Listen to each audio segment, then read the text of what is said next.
Hai, Assalamualaikum semua. Bertemu kembali bersama saya Cikgu Yusniza binti Yusof dalam bab yang ke-9 iaitu tajuk Dasar Luar Malaysia. Sebelum cikgu meneruskan topik pelajaran hari ini, cikgu minta tolong awak untuk subscribe, like dan share video kali ini supaya cikgu boleh menghasilkan video yang lebih banyak lagi. Seterusnya, untuk pelajaran kita pada hari ini, kita akan masuk bab 9.5 iaitu cabaran mengukuhkan dasar luar. Awak boleh tengok buku teks awak, muka slide 208. Dalam tajuk ini nanti, awak akan lihat ada 4 cabaran dalam mengukuhkan dasar luar. Yang pertama, cabaran politik antarabangsa. Yang kedua, cabaran politik serantau. Yang ketiga, cabaran keselamatan dan pertahanan. Dan yang keempat, cabaran pembangunan ekonomi. Kita lihat cabaran yang pertama iaitu cabaran politik antarabangsa. Cabaran politik antarabangsa sememangnya sangat mempengaruhi dasar luar Malaysia. Dengan itu, Malaysia mengamalkan dasar berkecuali apabila menjalinkan hubungan dengan negara luar tanpa mengira ideologi. Keadaan ini membolehkan Malaysia menjalinkan hubungan dengan negara China melalui lawatan oleh Tun Abdul Razak Hussein ke negara tersebut pada tahun 1974.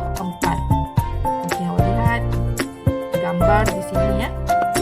Ini adalah Tun Abdul Razak Hussein di sebelah kiri dan pemimpin China iaitu Zhou Enlai di sebelah kanan. Cabaran yang kedua pula adalah cabaran politik serantau. Perluasan pengaruh komunis di Indochina menyebabkan ketidakstabilan kepada rantau Asia Tenggara ini. Jadi berlakunya kebanjiran pendatang asing Vietnam di Asia Tenggara. Malaysia juga turut terkesan dengan perkembangan tersebut. Pada tahun 1976, Malaysia menggerakkan usaha menyokong sidang kemuncak ketua-ketua negara ASEAN di Bali, Indonesia bagi membincangkan pergolakan di Indochina serta masa hadapan rantau Asia Tenggara. Seterusnya, cabaran yang ketiga pula adalah cabaran keselamatan dan pertahanan. Anglo-Malaysian Defence Agreement iaitu dikenali sebagai AMDA iaitu perjanjian antara Malaysia dengan Britain ditamatkan pada tahun 1971.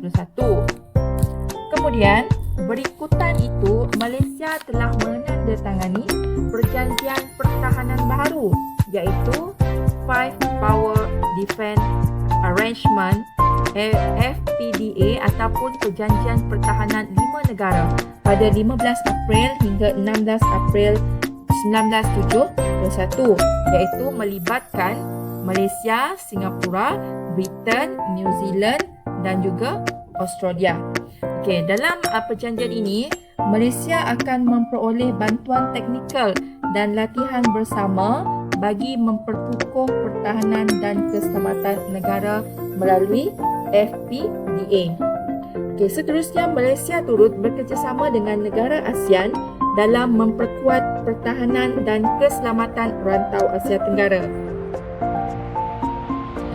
Seterusnya, masih lagi dalam cabaran keselamatan dan pertahanan, Malaysia bekerjasama dengan negara ASEAN untuk memperkuat pertahanan dan keselamatan Asia Tenggara dengan mengajukan mesyuarat Menteri-Menteri Pertahanan ASEAN bagi membincangkan kerjasama ini. Malaysia juga menandatangani perjanjian sempadan dengan Thailand pada tahun 1965 untuk menangani isu keselamatan. Awak boleh tengok gambar di sini ya.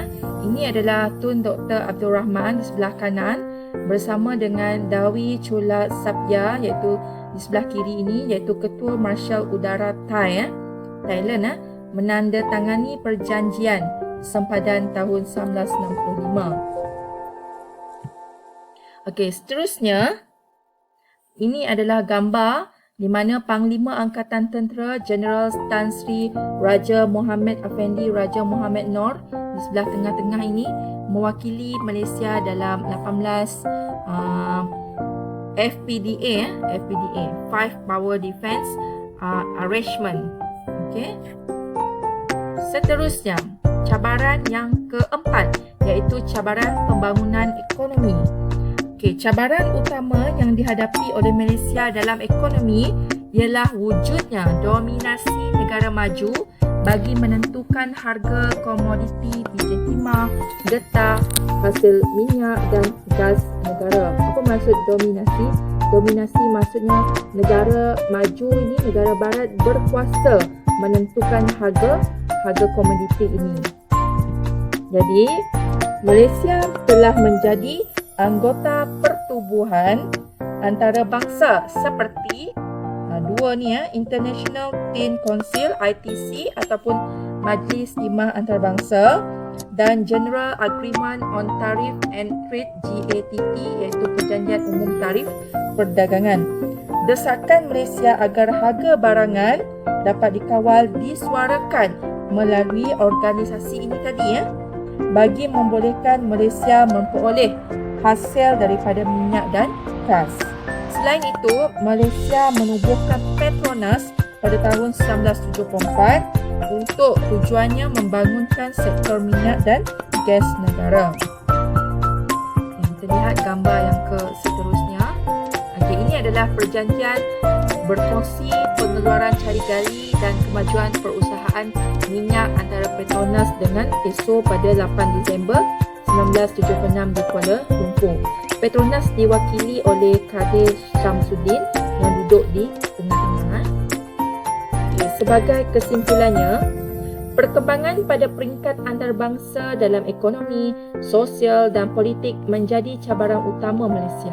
Malaysia menghadapi cabaran tersebut melalui tindakan bijak yang akhirnya membawa manfaat yang besar kepada negara. Maksudnya walaupun berlaku banyak cabaran, namun Malaysia mengambil jalan tindakan yang bijak supaya ia memberikan faedah kepada negara. Sebagai rakyat Malaysia, kita perlu menyanjung kebijaksanaan pemimpin negara dalam usaha mengurus cabaran dasar luar agar kedaulatan negara terpelihara. Jadi, kita sebagai rakyat perlu menghargai apa yang telah dilakukan oleh pemimpin negara dalam menguruskan cabaran dasar luar ini supaya negara kita terus kekal berdaulat, aman dan harmoni. Sekian, terima kasih.